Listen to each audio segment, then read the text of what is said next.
அனைவருக்கும் வணக்கம். இந்த வீடியோவில் Canon ஜெராக்ஸ் மிஷினில் ஆட்டோமேட்டிக் டாக்குமெண்ட் ஃபீடர் அதாவது ஏடிஎஃப்பில் வச்சு லீகல் டு A4Rல் எப்படி நம்ம காப்பி பண்ணுறது அப்படிங்கிறத பார்க்க போகிறோம்.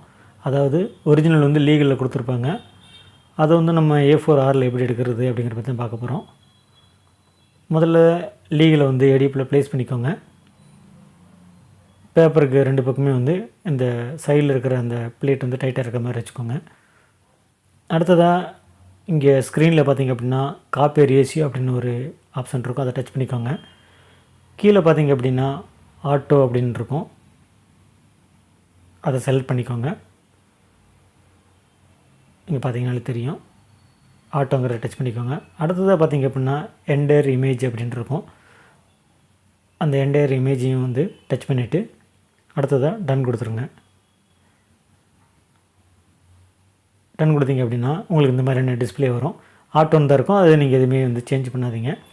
பேப்பர் செலக்டில் போய்ட்டு A4R கொடுத்துக்கோங்க. இந்த செட்டிங்ஸை பொறுத்த வரைக்கும் Canon இமேஜினரி சீரீஸுக்கு எல்லாத்துக்குமே பொதுவானது தான்.